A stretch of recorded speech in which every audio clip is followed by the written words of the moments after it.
अस्सलामुअलैकुम मेरे दोस्त मेरे अजीज़ों, आज आपके सामने फिर से एक नया वीडियो लेकर आ गया हूँ। तो कल रात हमारा यहाँ पर परसों शनिवार तो शनिवार को एक हमारा गांव में एक मरहूम हो गया था, एक इंतकाल कर चुका था एक बुजुर्ग। तो उसका इसाले साहब था कल। तो कल रात मौलाना अबुल हसन साहब ने यहाँ पर तकरीर किया बंगाली ज़बान में। तो उन्होंने बताया जे मरने के बाद काफन कैसा दिया जाता है। तो मजलिस तो शुरू हो चुका था, मैं बहुत देर आया, ठीक है, तो इसलिए थोड़ा सा वीडियो आपके सामने हमने पेश किया। तो जितना भी है आप लोग इसको समझने की कोशिश करें, ठीक है। और किस तरह से मुर्दा को कफन किया जाता है, किस तरह से आदमी को खुदा ने बनाता है, किस तरह से हम लोग का पैदा हुआ, खुदा ने खल किया हम लोगों को, उस सब इस मजलिस में बोला गया है। तो आप लोग इस वीडियो को एंड तक देखिए और चैनल को ज्यादा से ज्यादा शेयर कीजिए इस वीडियो को, और चैनल को लाइक करें और सब्सक्राइब कीजिए। हम लोग हर दिन एक नया वीडियो देता है। কম জিনিস তো কি কেটে নিয়ে তারপরে একটা জিনিস উপরের দিকে করে মাইয়াত শুবিয়ে মাইয়াতের মাথা ওই যে একটু জিনিস কাটা হবে কাপড় ওখানে মাথাটা রেখে উপর দিয়ে মানে এরকম জামার মতন তৈরি করে দেওয়া। তারপরে কি যে চাদরটা নিচে থাকবে একদম উপরে যে চাদর থাকবে ঢেকে দেওয়া। এটা হলো ওয়াজিব। যদি মহিলা হয় তার জন্য সিনা বাঁধ, তারপরে কি মাকনা, এবং মহিলা পুরুষ দুজনের জন্য রান পেজ একটা আলাদা কাপড়। এসবগুলো কি মুস্তাহাব। পুরুষ হলে আমামা কামারবান, এটা কি মুস্তাহাব। পুরুষের জন্য সিনাবান নয় এবং মাকনা নেই, আমামা আর কামারবান আর রান পেজ দুজনের জন্য। তারপরে আরেকটা চাদর দেওয়া মুস্তাহাব। এইগুলো হয়ে গেল। তারপরে এর সাথে জারিদা মানে খেজুরের যে শাক, যে ডাল, যে পাতা দিয়ে থাকে, ওটা খেজুরের বডির ডান দিকে, মাইয়াদের বডির ডান দিকে এখানে রাখা। যখন কাপড় পরানো হচ্ছে বডিকে মাস করে ডান দিকেরটা বডির সাথে রেখে তার উপরে কাপড় দেওয়া। তারপরে বাঁদিকে অনেক জায়গায় দেখবেন বগলে দেখা যায়, কিন্তু ডান দিকে আর বাঁদিকে এটা মুস্তাহাব দেখা হলো। এই জিনিস যদি খেজুরের না থাকে তাহলে বের ফুলের ডাল হলো। ফুলের ডাল না পাওয়া গেলে আনারের ডাল। এটা বলা হয়েছে মাসলা মাসাইলের ভিতরে আছে, আপনি দেখবেন যদি যত মোটা হবে তত ভালো, আর তারও তাজা, একদম তাজা কেটে এনে দিলে ভালো। যতক্ষণ ওইটা থাকবে, রড থাকবে, আজাব কম হবে, মাইয়াদের আজাব কম হবে। এটা হয়ে গেল দাফন। এই কাফন, প্রথম হলো গোসল, এটা হলো কাফন। এরপরে তৃতীয় ওয়াজিব কি? নামাজ পড়া। নামাজ, মাইয়াতের নামাজ হবে। নামাজ আমরা বলতে থাকি, এটা আসলে নামাজ নয়, দুয়া। এটা আসলে দুয়া। রেওয়ায়েতের ভিতরে আছে ইমাম জাফর সাদিক আলাইহিস সালাম থেকে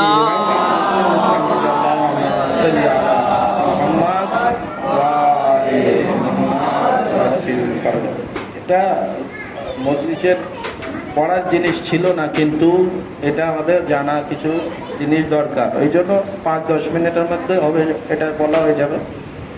তো এরপরে কি যেটা নামাজ, ইমাম জাফর সাদিক আলাইহিস সালাম, মোহাম্মদ বাকির আলাইহিস সালামের রওয়ায়াত আছে যে রাসূলে খোদা কোন ব্যক্তির জন্য 4 তাকবীরও পড়তেন, 5 তাকবীর পড়তেন। শিয়াদের জন্য 5 তাকবীর। নবী আলাইহিস সালামের 12 জন ইমাম আলাইহিস সালামের মাননেওয়ালাদের জন্য 5 তাকবীর। ভুল করেও 4 তাকবীর পড়বেন। 4 তাকবীর কিন্তু অন্যদের জন্য। 5 তাকবীর ওনার কাছে জিজ্ঞাসা করা হয়েছিল,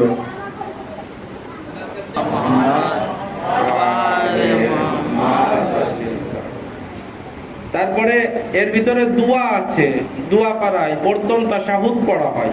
প্রথম তাকবীরের পরে তাশাহুদ, তাকবীর দিয়ে শুরু, তাকবীরে শেষ। প্রথম তাকবীরের পরে তাশাহুদ, আল্লাহর ওয়াহদানিয়াত, রাসূলের রিসালাতের সাক্ষী। তারপর দ্বিতীয় তাকবীরের পরে দুরূদ শরীফ, রাসূলের খোদার উপরে, আলে রাসূলের উপরে এবং ইব্রাহিম ও আলে ইব্রাহিম এর উপরে দুরূদ শরীফ, দুরূদ পাঠ করা।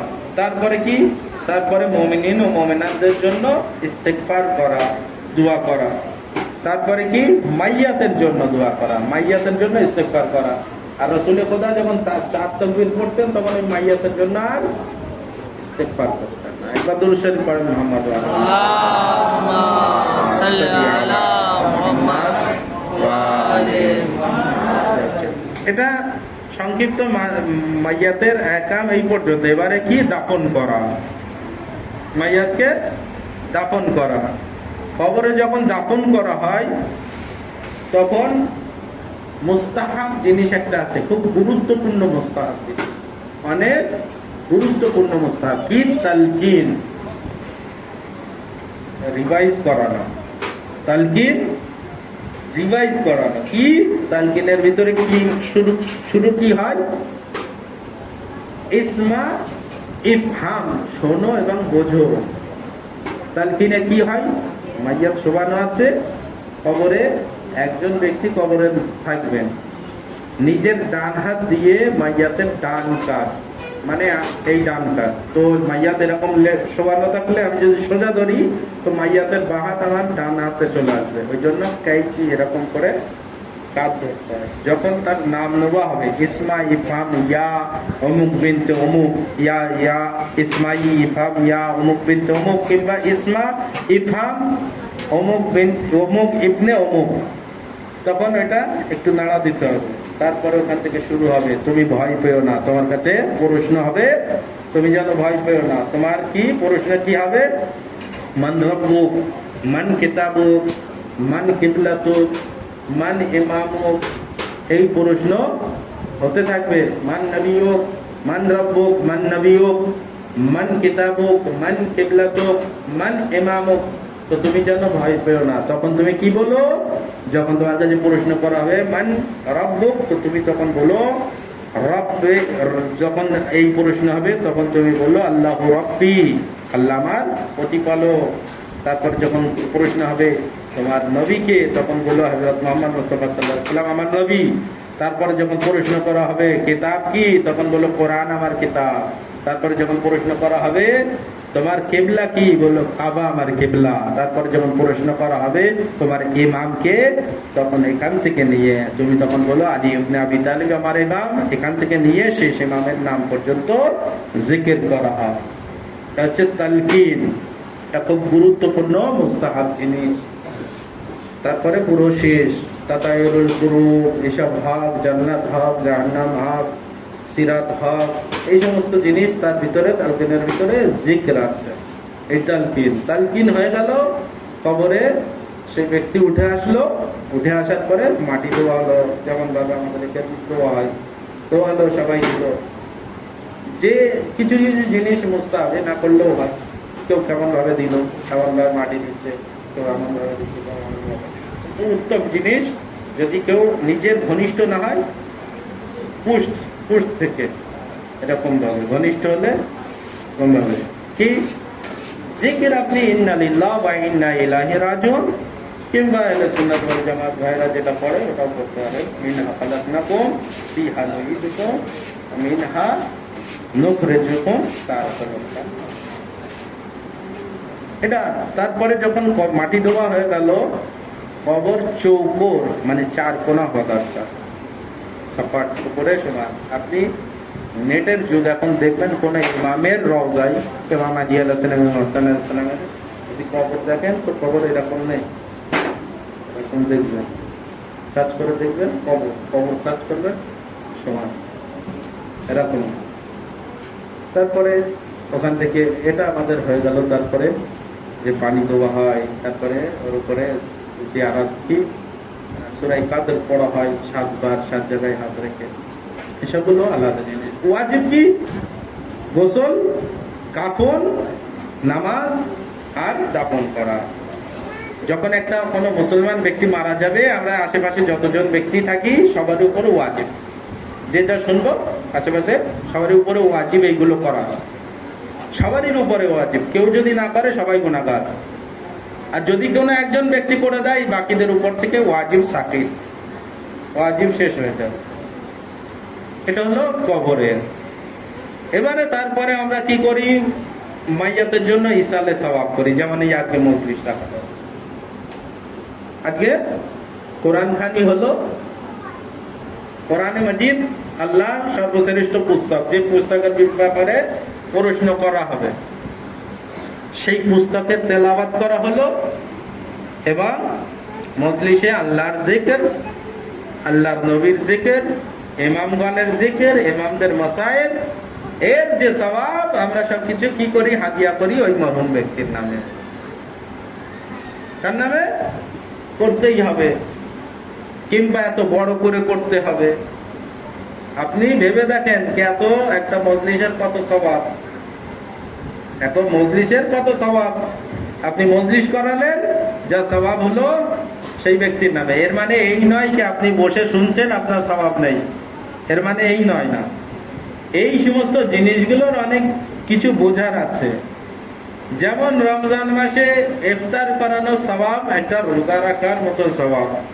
অনেকজন ব্যক্তি ইফতার না করে চলে যায়, আমি ইফতার করলে আমার সওয়াব চলে যাবে, নয়। সওয়াব যেটা আমি রোজা রেখে কোনো মুমিন ব্যক্তির দাওয়াত গ্রহণ করলাম, একটা এক্সট্রা আলাদা সওয়াব পেলাম। আমার সওয়াব আমার থাকবে, আরো সেই ব্যক্তি সওয়াব পাবে। একটা মোমবাতি জ্বালান, তার থেকে 1000 মোমবাতি জ্বালান, ওই মোমবাতির আগুন কমে যাবে? আগুন কমবে না, যেমন আগুন ছিল তেমনই থেকে যাবে। মোমবাতি যতক্ষণ তার হায়াত থাকবে ততক্ষণ যে মোমবাতি থাকবে, যতক্ষণ ওই মোমবাতির জ্বলার যে তার হায়াত, তার মাদিয়াত মানে সকল যতক্ষণ থাকবে ততক্ষণ জ্বলবে। আগুনটা যতটা, একটা মোমবাতি জ্বালানো ছিল, দেখা যাচ্ছে 1 ফুট বাই 1 ফুট জায়গা সে নিজের আগুন থেকে আলো করে দিচ্ছে, রশ্মি উজালা করে দিচ্ছে। তো আপনি এখান থেকে 1000 মোমবাতি জ্বালান, ওই 1 ফুট থেকে কমবে না, ওই যতটা ওই জায়গায়। ঠিক তেমনই আপনি এখানে এসে শুনছেন, আপনার স্বভাব আপনি পাচ্ছেন, আপনার স্বভাব আপনি পাচ্ছেন, প্লাস যে ব্যক্তির নামে মজলিস করানো হচ্ছে সে স্বভাব পাচ্ছে। একটা জিক্র করা কত স্বভাব, কোরআনে মাজিদের তেলাওয়াত করা কত স্বভাব, কত স্বভাব কোরআনে মাজিদের তেলাওয়াত করা আমরা সকলেই জানি। একটা একটা অক্ষরের কত স্বভাব আল্লাহ দান করেছে। এই কয়েক মিনিটের ভিতরে বাচ্চারা কোরআন পড়লো, 2 পারা শেষ, আরো কিছু সূরা ইয়াসিন পড়া হলো, সাফফাতের আয়াত পড়া হলো, বাকি অন্য তেলাওয়াত করা হলো। বাচ্চারা যারা কোরআন এখনো শিখেনি তারা আলাদা সূরা পড়লো, বাকি যে সমস্ত সূরা মুখস্থ সেগুলো পড়লো। এই সওয়াবগুলো তার নামে হাদিয়া করা হবে। মজলিসের সওয়াব হাদিয়া করা হবে। এটা হচ্ছে ইসালে সওয়াব। এটা বুঝতে পারলেন কি জন্য হয়, এটা বোঝা গেল এটা কি জন্য করা হচ্ছে। আলহামদুলিল্লাহ, খুব ভালো জিনিস। এবারে এই জিনিসগুলো তো হচ্ছে, যে ব্যক্তি মারা গিয়েছেন সেই ব্যক্তির আমল শেষ, সে আর কিছু করতে পারছে না।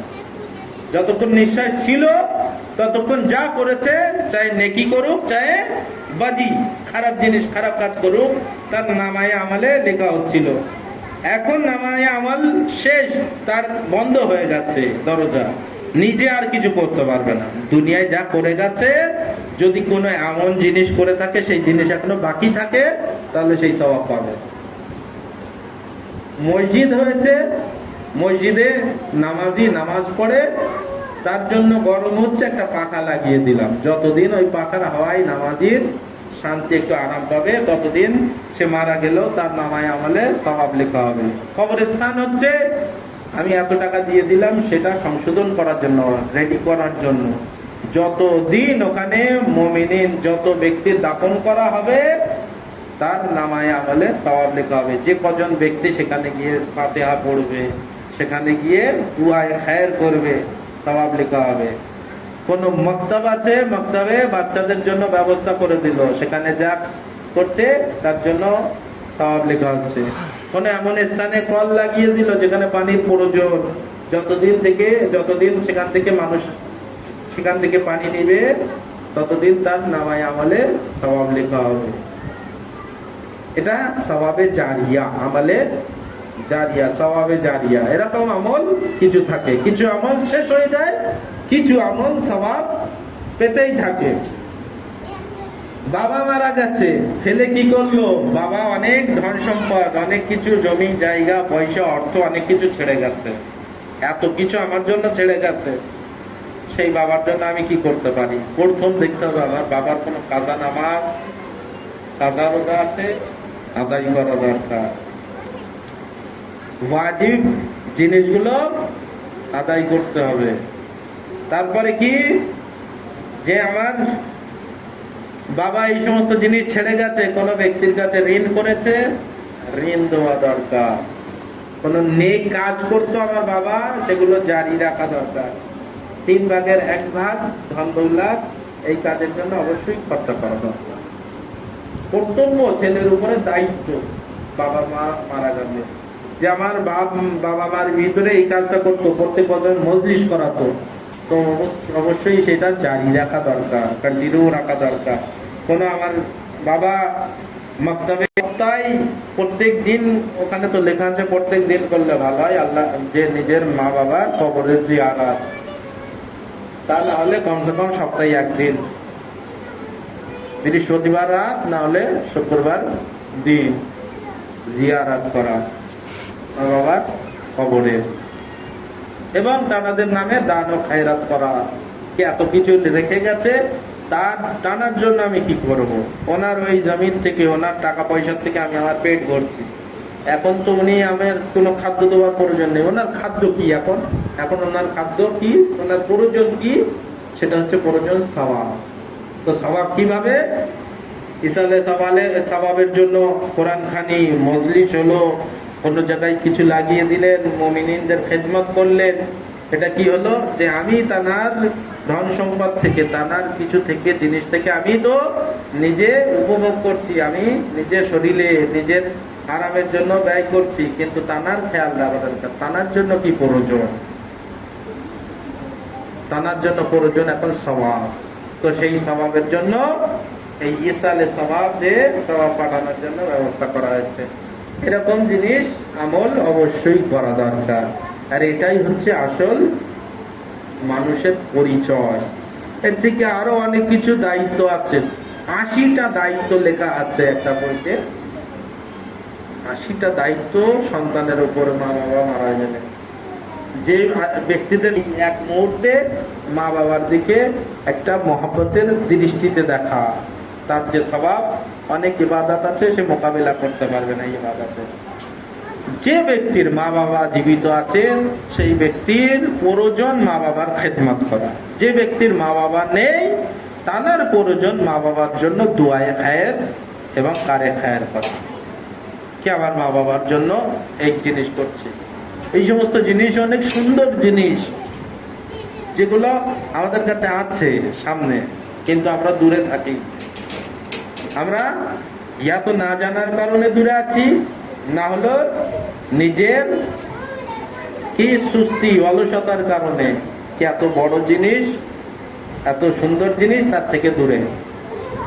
আজিজানে মুহতারাম, ইসালে সওয়াব, তার জন্য জিকির হচ্ছে। আপনি বলেন ইমামে আলী আলাইহিস সালামের জিকির করা, আল্লাহর জিকির তো সবাই জানে, নবী সাল্লাল্লাহু আলাইহি সাল্লামের জিকির তো সবাই জানে, এবং বাকিদের আলহামদুলিল্লাহ এখন সবাই জানে বাকিদের জিকির করা কত সওয়াব।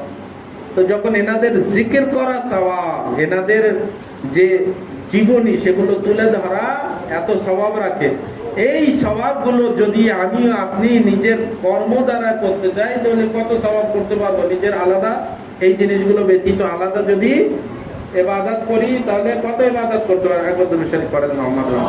এই আগে চলে আসেন, এদিকে জায়গা, এইদিকে জায়গা আছে, আগে চলে আসেন। আল্লাহুম্মা সাল্লি আলা মুহাম্মাদ ওয়া আলি মুহাম্মাদ ওয়া আজ্জিল। তো এই সমস্ত জিনিস অবশ্যই করা দরকার। এবং আমি যে আয়াতের দিকে ইশারা করেছিলাম, আল্লাহ তাআলা আমাদেরকে সমস্ত ব্যক্তিদের জন্য যে কোরআন মাজিদের উপরে ঈমান রাখে, বিশ্বাস রাখে, তার জন্য কি আল্লাহ তাআলা যখন বলছে ফাকসিব তো মান্নানা ফালাকনাকুম, তোমরা কি এটা খেয়াল করো, এটা ভেবেছো যে তোমাদেরকে আমি খালক করেছে কি আবাসা, ফালতু খালক করেছি? এটা কি তোমরা ভেবে নিয়েছো? নয়, তার আগে এবং তোমাদের কি আমার কাছে ফিরে আসতে হবে, পাল্টানো হবে না? আমরা সবাই দেখছি পাল্টানো হচ্ছে। সমস্ত ব্যক্তি দুনিয়ায় জন্মগ্রহণ করছে, এক না একদিন চলে যাচ্ছে, আর আমরা কমসে কম সেই ব্যক্তিকে কবর পর্যন্ত পৌঁছানোর জন্য একদম কম হলেও 4 জন কাটিয়ে ধরতে হয়। তো যখন আমরা নিয়ে যাই, ওই ব্যক্তি আমাদেরকে শিক্ষা দেয় যে দেখো আজ আমাকে তোমরা নিয়ে যাচ্ছ, একদিন আসবে তোমাদেরকেও অন্য কেউ নিয়ে আসবে। তো যখন আমি যাচ্ছি, আমরা দেখলাম এই মাইয়াতটা গেলে, আল্লাহ ইনশাআল্লাহ ওনার জন্য দোয়া হবে, আর এই মজলিস হচ্ছে কোরআনখানি হলো, আল্লাহ ওনাকে জান্নাতবাসী করুক। কে আমরা ভালো রকম ভাবে দেখেছি। কোন ব্যক্তি কি দেখেছে এটা বলতে পারবে ওনার হাতে কিছু পয়সা ছিল, দুনিয়ার কোন জিনিস ছিল? কি ছিল? শুধু সাদা পোশাক, আর কিছু কোন দুনিয়ার ধন দৌলত কিছুই ছিল না, কিছুই নেই ওনার হাতে। শুধু পোশাক নিয়ে চলে গেলেন। কবরস্থানে গেলাম, কবরস্থানে আপনি যখন দেখলাম এনার কবর দেখলেন, আর দুনিয়ার আপনার নেগায় যে ব্যক্তি সব থেকে ধনী ব্যক্তি মারা গেছেন তার কবরও দেখলেন, তানার। তো কবরের ভিতরে পার্থক্য দেখলেন কি? তানার কবর দেওয়া হয়েছিল, তো তানার কবরে এসি লাগানো ছিল, কোনো ভালো মানে পালং রাখা ছিল, কোনো গদি রাখা ছিল, কোনো জায়গায় দেখেছেন? কোনো জায়গায় দেখা যায় না। সবকিছু যা ছিল মৃত্যুর আগে পর্যন্ত। কোন ব্যক্তির সন্তান যে আমার বাবা কোনদিন এরকম জায়গায় শোয়নি, আমার বাবা এত ভালো স্থানে শুতো, আমার বাবা কোনদিন এত গরম সহ্য করিনি, এরকম জায়গায় সব সময় এসি ঘরে লাগানো থাকতো, আমার বাবা কোনদিন অন্ধকার দেখেনি, কারেন্ট চলে গেলেও ব্যাটারি লাগানো ছিল সঙ্গে সঙ্গে। তো আমার বাবা এই কবরের ভিতরে অন্ধকার, গদি লাগিয়ে দিব, লাইট লাগিয়ে দিব, এসি লাগিয়ে দিব। কোন ব্যক্তিকে দেখেছেন? কোন ব্যক্তি বললে পাগল হয়ে গেছে। কোন ব্যক্তি এরকম যদি বলবে পাগল হয়ে গেছে। তাহলে যখন এসব কিছুই নেই, সেখানে কি গেছে? তার আমল, দুনিয়ায় যা কিছু করেছেন সেগুলোই তার সঙ্গে গিয়েছে। যদি এই দুনিয়ায় আল্লাহ তাআলা সহি ও সালিম হাত পা সবকিছু সালামতের সাথে রেখেছে, এত সুন্দর বডি বানিয়েছে, কোন ব্যক্তি তিনি বলেন নিজের হাতে এরকম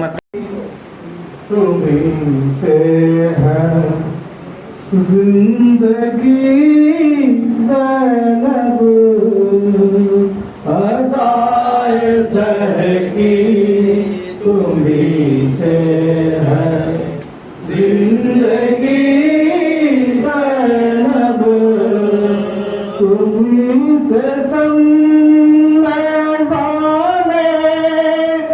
है रोशनी ज़ैनब अज़ाए सहकी तुम्ही से है, जिंदगी ज़ैनब अज़ाए सहकी तुम्ही से है, जिंदगी ज़ैनब हुसैन बन गए वादे, हुसैन मक़तल में, हुसैन बन गए वादे, हुसैन मक़तल में, हुसैन बन गए वादे, हुसैन मक़तल में, हुसैन बन गए वादे, हुसैन मक़तल में, जनाब फ़ातिमा ज़हरा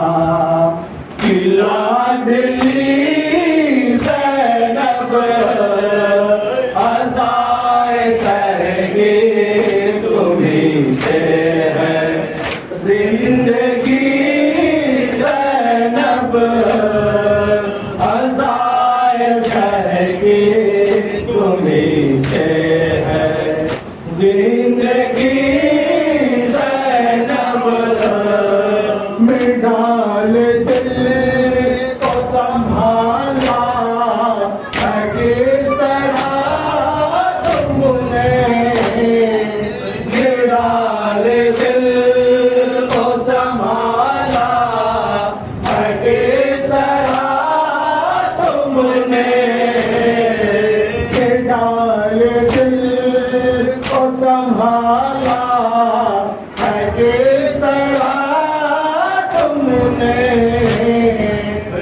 डाल दिल को संभाला है किस तरह तुमने भले पे भाई का सितम चले छुरी ज़ैनब अज़ाए शहगी तुम्हीं से है जिंदगी ज़ैनब अज़ाए शहगी तुम्हीं से है जिंदगी ज़ैनब मुसीबतों के पहाड़ ऐसे तुम पे टूटे थे मुसीबतों के पहाड़ ऐसे तुम पे टूटे थे मुसीबतों के पहाड़ ऐसे तुम पे टूटे थे मुसीबतों के पहाड़ ऐसे तुम पे टूटे थे नजात से आई तो इनका को अली ज़ैनब अज़ाए शहगी तुम्हीं से है जिंदगी ज़ैनब अज़ाए शहगी तुम्हीं से है जिंदगी ज़ैनब ज़माना शाही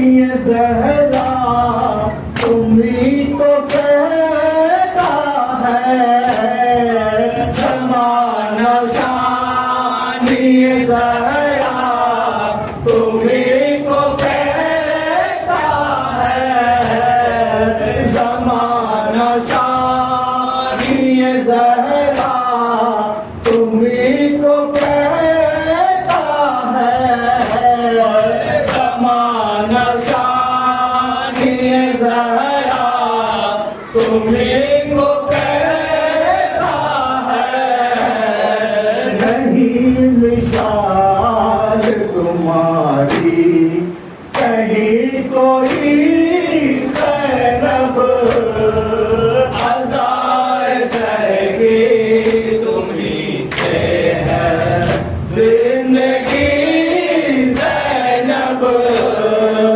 अज़ाए शहगी तुम्हीं से है जिंदगी ज़ैनब तुम्हारा रोज़ा नजर से वो देख ले अपनी तुम्हारा रोज़ा नजर से वो देख ले अपनी तुम्हारा रोज़ा नजर से वो देख ले अपनी तुम्हारा रोज़ा नजर से वो देख ले अपनी बस आरज़ू है ये खुर्शीद की है दिली ज़ैनब अज़ाए शहगी तुम्हीं से है जिंदगी ज़ैनब अज़ाए शह की तुम्हीं से है